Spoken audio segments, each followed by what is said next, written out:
अस्सलामुअलैकुम नाजरीन। मैं उतार संवर्धन की मुड़ी पर जाकर बैठ गया, जो वहां से थोड़े ही फासले पर संगे मरमर की छतरियों और 12 दरियों वाली मुड़ियों के दरमियान वाक़ थी। चूँकि यह एक उतार की मुड़ी थी, इसलिए इसका चबूतरा ज़रा ऊंचा था और ऊपर संगे मरमर की छतरी के चारों तरफ कपड़े की छोटी छोटी झंडियाँ लहरा रही थीं। सहराई इलाका होने की वजह से रात को यहाँ ठंड हो गई थी, मगर मुझे कोई फ़र्क नहीं पड़ता था। कमांडो ट्रेनिंग ने मेरा जिस्म लोहे का बना दिया था। चबूतरे के दरमियान में संगे मरमर का चकोर पत्थर रखा हुआ था। उसके नीचे बकौल पंडित के जैन मत के उतार संवर्धन की हड्डियां दफन थीं। पत्थर के ऊपर गेंदे के फूलों की बासी और कुछ ताज़ा हार पड़े थे। मैं चबूतरे की दीवार से टेक लगाकर बैठ गया। मुझे कोई जॉब वगैरह करने की कोई ज़रूरत नहीं थी। मैं रहा कि अहमदाबाद वाले हेड ऑफिस के इंचार्ज गोपाल दास पांडे की अकलौती और फैशनेबल मॉडर्न लड़की मीनाक्षी को अपने दाम में फंसाने की तदबीरों पर गौर करने लगा। थोड़ी थोड़ी देर बाद मुड़ी के पत्थर पर भी निगाह डाल लेता कि कब वहाँ जो सुराख था उसमें सफ़ेद रोशनी होती है। यह सुराख मैंने दिन के वक्त भी देख लिया था। यकीनन पाखंडी पंडित ने ज़मीन के नीचे से बिजली के तार ले जाकर उसके अंदर सफ़ेद और सुर्ख रोशनी वाले 2 बल्ब लगा दिए थे। उनको वो अपनी कोठड़ी से बटन दबाकर रोशन कर देता था और लोगों को बेवकूफ़ बनाकर उनसे पैसे बटोरता था। 4 गांठों वाला ज़ाफ़रानी रंग का मंगलसूत्र मेरी बाईं कलाई के साथ बंधा हुआ था। मेरे नज़दीक ना इस मंगलसूत्र की कोई रूहानी अहमियत थी, ना मैं किसी अवतार वगैरह की रूह का कैल था। ये मेरी और मेरे मिशन की ज़रूरत थी, जिसको मुझे हर हालत में पूरा करना था। रात ठंडी हो गई थी। थोड़ी देर बाद आसमान पर रेत के टीलों के पीछे से चांद निकल कर ऊपर आ गया। उसकी जर्द सुर्खी मल चांदनी में सह रही रात की हल्की हल्की रोशनी होकर और ज़्यादा पुरस्कार लगने लगी। मेरी बाएं और दाएं जानब राजा की दशताओं की कब्रों वाली संगे मरमर की छतरियां साकत खड़ी थीं। पंडित ने मुझे मजीद अपने जाल में फंसाने के लिए कहा था कि कभी कभी जॉब करते हुए बाज दशताओं की बदरूहें लोमड़ियों की शक्ल में वहाँ आकर रोने लगती हैं और कभी कभी किसी दशता की बदरू औरत का रूप धार कर बरहन्ना हालत में सामने आन खड़ी होती है। उनसे डरना मत। मैं खूब समझता था कि ऐसी कोई बात नहीं है। वैसे भी मुझे इन बातों से कभी डर नहीं लगा था। मुझे वहाँ बैठे हुए तकरीबन 1 घंटा गुजर गया। मुड़ी के पत्थर की रोशनी न हुई। जर्द बड़ा सा चांद मशरक में रेत के टीलों के काफ़ी ऊपर आकर दोबारा नीचे जाना शुरू हो गया था और चांदनी सिमटने लगी थी।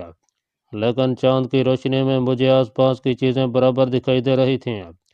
मुझे पुलिस इंटेलिजेंस वाले आदमी का भी ख्याल लगा हुआ था। यह कभी नहीं हो सकता था कि वो मेरे पीछे पीछे नंदीकण तक न आया हो। ज़रूर वो भी कहीं छुप कर मेरी हरकत का जायजा ले रहा होगा, अगरचा वो मुझे कहीं नज़र नहीं आया था। 2 2.5 घंटे गुजर गए। चांद गरूब होते होते मशरक में रेत के टीलों के ऊपर आ गया। मुझ पर गुनूदगी सी तारी होने लगी, मगर मैंने फ़ौरन अपने ऊपर कंट्रोल कर लिया। लेकिन कोई 1 मिनट बाद फिर गनूदगी सी होने लगी। उसी गनूदगी के आलम में मुझे अपने पीछे किसी के कदमों की आहट सुनाई दी। मैंने जल्दी से आंखें खोलकर पीछे देखा। पीछे कोई नहीं था। संगे मरमर की 12 दरियां और छतरियों वाली कब्रें खामोश थीं। मुझे फिजा में एक दहशत का एहसास हुआ। मैंने दिल में कलमा शरीफ पढ़ना शुरू कर दिया। थोड़ी देर में दहशत का एहसास ख़त्म हो गया। मैं बड़ी बेचैनी से पत्थर के सुराख में होने वाली रोशनी का इंतज़ार कर रहा था। कम बखत पंडित कहीं सो तो नहीं गया। वो मुड़ी के सुराख के अंदर वाला बल्ब रोशन क्यों नहीं करता। मैंने दक्षिणा देने के लिए 100 रुपये के 2 नोट पहले ही से सदरी की जेब में डाल रखे थे। इतने में मुझे फिर वही कदमों की आहट सुनाई दी। अब उस आहट के साथ हल्की झनकार भी सुनाई दी थी, जैसे किसी ने पाँव में चांदी की पैल बांध रखी हो। मैंने जल्दी से पलट कर दाएं जानब देखा। इस बार यह आवाज़ दाएं जानब से आई थी। दाएं जानब मुझसे कोई 15 कदमों के फासले पर संगे मरमर की बारादरी थी। जर्द होती फीकी चांदनी में मुझे बारादरी में एक औरत नजर आई, जिसने ज़ाफ़रानी रंग की साड़ी पहन रखी थी। मुझे इसकी शक्ल पूरी तरह से दिखाई नहीं दे रही थी। बारादरी के सतून के गिर्द बाजू डाले खड़ी मेरी तरफ टिकटकी बांधे देख रही थी।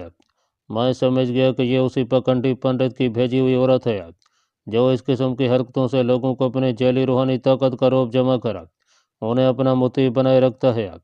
अब मैं इसी इंतज़ार में था कि ये औरत कब बरहना होकर मेरे सामने आती है। क्योंकि पंडित ने मुझे यही कहा था। मैं बगैर किसी डर खौफ के 15 कदमों के फासले पर बारादरी के सतून से लगकर खड़ी औरत को देख रहा था। औरत बिल्कुल एक मूर्ति की तरह बेहिस्सो हरकत खड़ी थी। फिर वो आहिस्ता से सतून से अलग हुई। उसने दूर से दोनों हाथ जोड़कर और सर को झुकाकर मुझे सलाम किया और फिर आहिस्ता आहिस्ता चलती मेरी तरफ आने लगी। मैंने दिल में सोच लिया था कि इस पखंडी पंडित की भेजी हुई इस औरत को आते ही पंजाबी जबान में 2-4 गालियां देकर भगा दूंगा। जैसे जैसे ये औरत मेरे करीब आ रही थी, एक खास किस्म की खुशबू भी मेरे करीब होती जाती थी। मैं दिल में हंस दिया कि कम बखत पंडित ने इसे अपने जिस्म पर लगाने के लिए कोई गैर मुल्की आला किस्म का परफ्यूम भी दिया है। औरत मुझसे कोई 5 कदमों के फासले पर आकर खड़ी हो गई। उसने हाथ अभी तक जोड़ रखे थे, जिस तरह हिंदू औरतें मूर्ति की पूजा करते वक्त जोड़े रखती हैं। चांद आधा रेत के टीले के पीछे चला गया था। इस औरत का आधा रुख चांद की तरफ था। उसी तरफ उसके कान में पड़ा हुआ सुर्ख पत्थर चमक रहा था। वो एक शरीर कद की दुबली पतली लड़की थी। उम्र 18-19 साल से ज्यादा नहीं लगती थी। बालों की मांग दरमियान से निकली हुई थी। माथे पर भी सोने की लड़ी में परोया हुआ सुर्ख पत्थर चमक रहा था। जाफरानी साड़ी में वो गरूब होते चांद की धीमी रोशनी में एक शोले की तरह लग रही थी। मैं उस औरत को 2-4 गालियां देकर भगाने ही वाला था कि उसने बड़े दर्द भरे लहजे में कहा, राणा जी मुझे पहचाना नहीं, मैं आपकी दासी आपकी पत्नी चंद्रिका हूँ।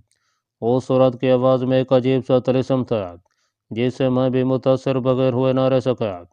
लेकिन फौरन ही मैंने उसे अपना वहम समझकर दिल से निकाल दिया और औरत की तरफ मुतवज्जह होकर कहा, मैं सब कुछ समझता हूँ। तुम्हारा और तुम्हारे पाखंडी पंडित के फराड को भी खूब समझता हूँ।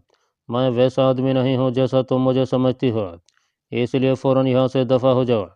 औरत उसी तरह हाथ जोड़े खड़ी मेरी तरफ देखती रही। जब मैंने दूसरी बार उसे सख्ती से डांटा तो मुझे उसकी आंखों में आंसू चमकते नजर आए। गहरा सांस लेकर बोली, पति देव, मुझे मेरे बुरे कर्मों की सज़ा मिली है कि मेरा पति भी मुझे नहीं पहचानता। मैं तुम्हारी पत्नी चंद्रिका हूँ मेरे स्वामी, मुझे अपने गले लगा लो, मेरा पुनर्जन्म सफल हो जाएगा। वो ज़रा आगे बढ़ी तो मैं उठ खड़ा हुआ। मैंने गुस्से से कहा, भाग जाओ बेसवा औरत, मैं तुम्हारे फरेब में आने वाला नहीं हूँ।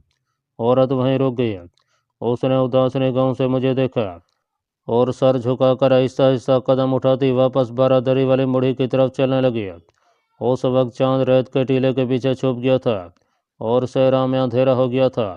वह औरत मुझे बारादरी के अंदर तक जाती दिखाई दी, फिर वह मेरी नज़रों से ओझल हो गई। मैं दिल में ड्रामाबाज पंडित और उसकी भेजी हुई औरत को बुरा भला कहता बैठ गया। इतने में सुराख में रोशनी हो गई। कम बखत पंडित ने बिजली का बटन दबा दिया था और रोशनी 3-4 सेकंड तक सफ़ेद ही रही, यानी सुराख के अंदर कहीं लगा हुआ छोटा सफ़ेद बल्ला भी जलता रहा। इसके बाद रोशनी सुर्ख हो गई। उसे सुर्ख होना ही था। पंडित ने मुझसे 200 रुपये भी तो वसूल करने थे। मैंने उस वक्त दिल में पंडित को 2-4 गालियाँ दी और सदरी की जेब में से 100-100 रुपये के नोट निकाल कर सुराख के अंदर डाल दिए। थोड़ी देर बाद सुर्ख रोशनी भी बुझ गई। मैं वहीं बैठा रहा। सहरा में बड़ी खुशगवार खुनक हवा चल रही थी। उस हवा में अभी तक मुझे वो खुशबू महसूस हो रही थी जो उस औरत की ज़ाफ़रानी साड़ी में से आ रही थी। फिर यह खुशबू हल्की होते होते गायब हो गई। उस वक्त रात के 2:30-3 बजे का अमल हो गया। अब वहाँ मेरा बैठना बेकार था। मेरा और पंडित दोनों का काम हो चुका था। मैंने सोचा यहाँ बैठकर क्या करूँगा, वापस पंडित के पास ही चलता हूँ। मैं उठा और पंडित की कोठरी की तरफ चलने लगा। रेत के टीलों में गहरी खामोशी छाई हुई थी। वहाँ कोई दरख्त भी नहीं था। रेत ठंडी और नरम थी। ओस गिर रही थी, उनकी भी ज़्यादा हो गई थी। शहरी इलाके में दिन तो गर्म होता है मगर रात बड़ी ठंडी हो जाती है। चांद के डूब जाने के बाद सितारों की टमटमाहट ज़्यादा हो गई थी। मैं रेत के छोटे टीलों के दरमियान से होकर जा रहा था। टीलों के नशे में अंधेरा था। एक दो बार मुझे ऐसे महसूस हुआ जैसे कोई चंद कदम मेरे साथ चलकर अलग हो जाता है। एक जगह रुककर मैंने चारों तरफ देखा। वहाँ सिवाय मेरे दूसरा कोई भी नहीं था। मैंने इसे अपना वहम समझा और आगे चल पड़ा। पंडित की कोठरी का दरवाज़ा बंद था। मैंने सुराख में से अंदर झांक कर देखा। कोठरी में अंधेरा छाया हुआ था। पंडित मुढ़ी वाले सुराख की बत्ती बुझाने के बाद अपनी कोठरी की बत्ती भी बुझाकर सो गया था। उसे मालूम था कि मैं अवतार संवर्धन की मुढ़ी पर 1 लाख हरिओम का जाप करके सुबह ही वापस आऊँगा। कोठड़ी के बाहर एक तरफ लकड़ी का पुराना बेंच था, जिस पर मैं लेट गया। नींद से मेरी आंखें बंद होने लगीं। मैंने मंगलसूत्र वाला हाथ अपने सीने पर रखा हुआ था। इसके बाद मुझे नींद आ गई और कोई होश न रहा।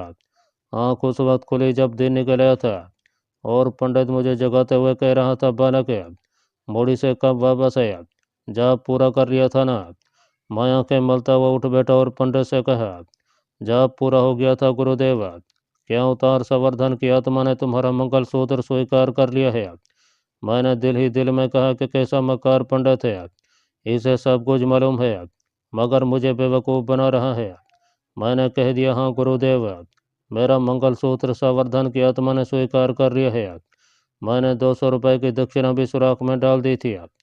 पंडित ने बड़ी खुशी का इजहार करते हुए कहा, धन हो बच्चा, तो बड़ा खुशकिस्मत है, जा अब तेरा हर जन्म में कल्याण होगा। मैंने कहा, गुरुदेव अब आज्ञा दें, मैं वापस अहमदाबाद जाऊंगा। पंडित मगर कुछ और रकम बटोरना चाहता था। दोनों हाथ नफ़ी में हिलाते हुए बोला, नाना बच्चा, अभी तेरा कर्म कांड पूरा नहीं हुआ। तेरे मंगलसूत्र पर मुझे महावीर जी का खास मंत्र पढ़कर फूंकना होगा। मैंने बेजारी से पूछा, इसके कितने पैसे होंगे? पंडित ने फौरन जवाब दिया, 100 रुपया दक्षिणा होगी, ज़्यादा नहीं। मैं वहाँ से जितनी जल्दी हो सके निकल जाना चाहता था। मैंने पंडित को 100 रुपये निकाल कर दिए और कहा कि ये कर्म कांड अभी अभी पूरा कर दें गुरुजी, ये लीजिए पूरे 100 रुपये हैं। पंडित बड़ा खुश हुआ, कहने लगा, तुम यहाँ बैठो, पहले कुछ चाय पानी कर लें, बरामदे में आ जाओ। कोठड़ी की दाएं जानब एक छोटा सा वरांडा था, जहाँ एक चारपाई और कुर्सी पड़ी थी। पंडित ने अपना किसी चेले को आवाज़ देकर चाय और पूड़ियाँ लाने को कहा। हम बरामदे में आकर बैठ गए। पंडित ने मेरा मंगलसूत्र वाला हाथ अपने हाथ में ले लिया और संस्कृत के श्लोक पढ़ने लगा। संस्कृत जबान को मैं फौरन पहचान लेता था, अगरचा मैं पढ़ लिख नहीं सकता था। वो मंत्र पढ़ रहा था कि मुलाजिम चाय और पूड़ियाँ लेकर आ गया। उसने ट्रे चारपाई पर रख दिया। पंडित ने मंत्र मुख्तसर करके मेरी कलाई पर बंधे हुए जाफरानी मंगलसूत्र पर 2 बार फूंका और मुस्कुराता हुआ कहने लगा, अब तेरा सारा काम हो गया है, अब तो उतार संवर्धन का पक्का भगत बन गया है। ये लो पूड़ियाँ खाओ। जल्दी जल्दी मैंने थोड़ा बहुत खाया। पंडित ने केतली में से चाय प्याली में डालकर मुझे दिया। 10 वर्धन, तो बड़ा वरदान है, तूने जैनी धर्म का कर्म कांड भी पूरा कर लिया है। अब तू जैन भगत बनकर महावीर जी के भक्ति मार्ग का प्रचार कर, तेरा पुनर्जन्म खत्म हो जाएगा। मैंने कहा, गुरुजी, ये सब तुम्हारी कृपा है। मैंने यही सोचा है कि अब बाकी जीवन महावीर जी की भक्ति करके ही गुजारूं। जहाँ हम बरामदे में बैठे थे, वहाँ जरा फासले पर एक दरख्त था, शायद कीकर का दरख्त था। उसी दरख्त के साथ एक बकरी और एक गाय बंधी हुई थी। मेरी निगाह यूं ही उस तरफ गई तो क्या देखता हूँ कि वही रात वाली औरत दरख्त के पास खड़ी मेरी तरफ देख रही है। मुझे बड़ा गुस्सा आया कि ये कमबख्त यहाँ भी आ गई है। फिर सोचा कि ये तो पंडित ही की तनख्वाहदार मुलाजमा है और इसके कहने पर रात को मुड़ी पर जाप करने वालों के पास जाती है और अपने आप को परलोक की देवी जहर करके उन पर असर डालती है। मैंने फैसला कर लिया कि इस औरत के सामने पंडित की खबर लेता हूँ। उस औरत ने वही रात वाली ज़ाफ़रानी साड़ी पहन रखी थी। दिन की रोशनी में उसकी शक्ल साफ नजर आ रही थी। उसके नक्श बड़े तीखे थे और रंग सांवला था। वो मुझे अजीब नज़रों से देख रही थी, फिर आहिस्ता आहिस्ता चलती हमारी तरफ आने लगी। मैंने पंडित जी से कहा, गुरुजी, आप बड़े दरवान जीनी हैं, आप तो अपने पुजारियों को जो कहें वो आपको पेश कर देते हैं। फिर आपको क्या ज़रूरत है कि आप औरत को पैसे देकर मुड़ी पर जाप करने वालों के पास उन पर असर डालने के लिए भेजते हैं?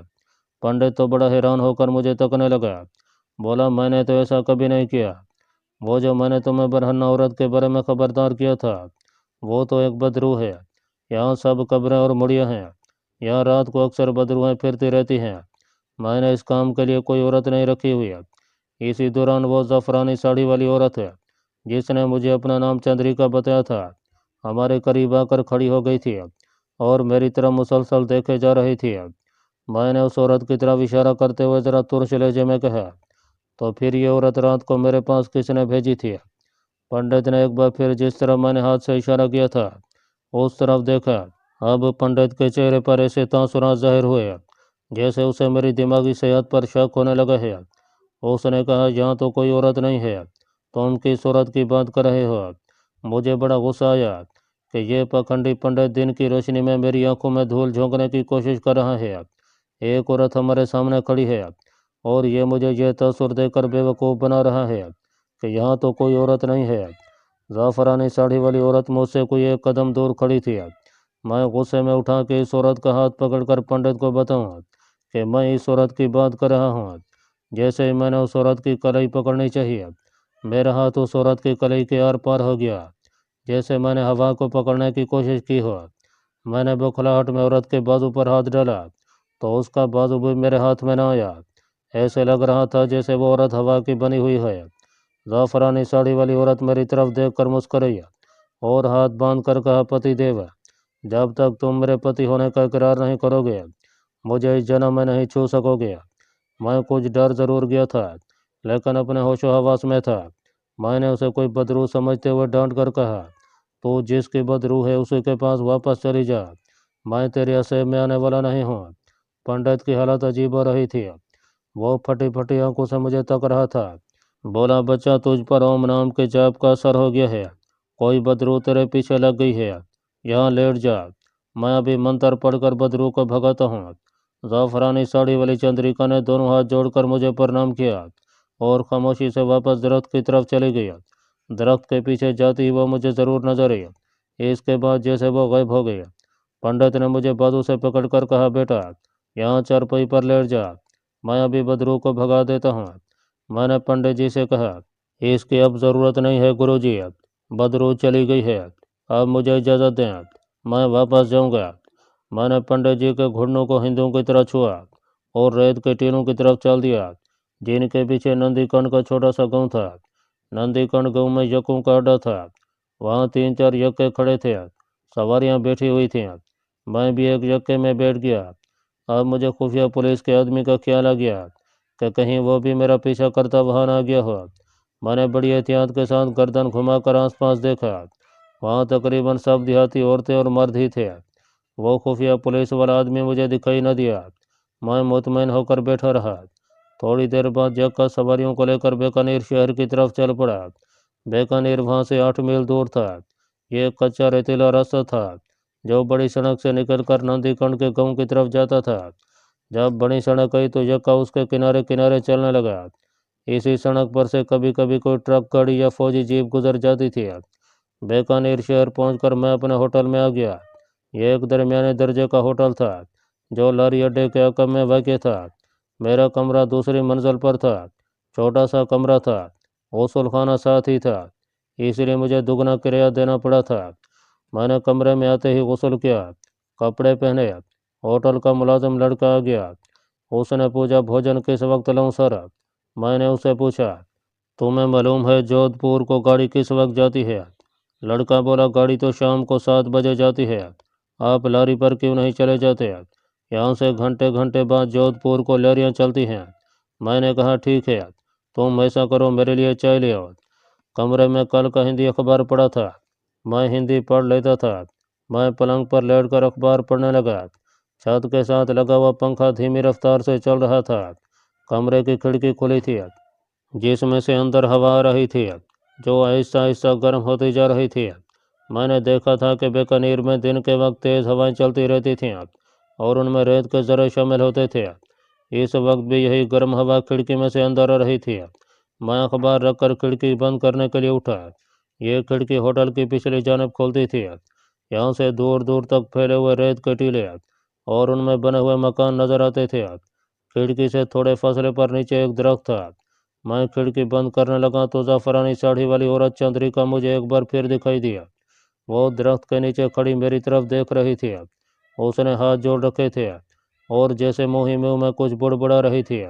मुझे गुस्सा आ गया। मैंने खिड़की बंद करके चरखनी लगा दिया और पलंग पर लेटकर सोचने लगा कि इस बदरू से किस तरह पीछा छुड़ाऊं।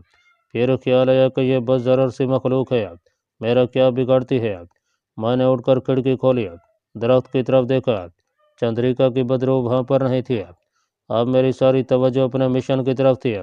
मैंने खिड़की बंद कर दिया और कुर्सी पर बैठकर गौर करने लगा कि मुझे राह के इंचार्ज गोपाल दास पांडे की बेटी मीनाक्षी पर किस तरह गलबा हासिल करना चाहिए। आराम था, कुर्सी पर नीम दराज था।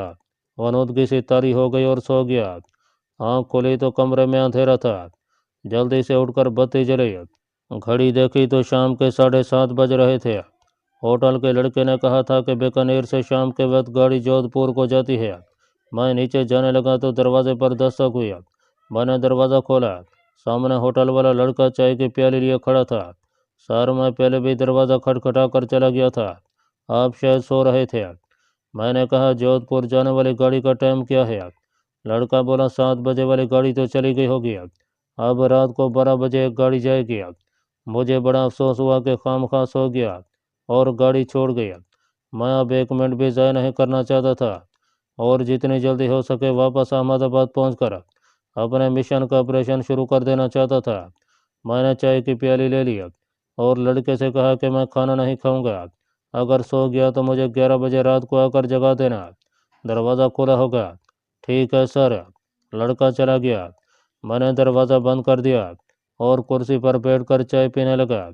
चाय ख़त्म की, कमरे में कुछ गर्मी सी महसूस हुई। उठकर खिड़की खोल दिया। खिड़की में से बीकानेर के सहराई खुनक हवा के झोंके अंदर आने लगे।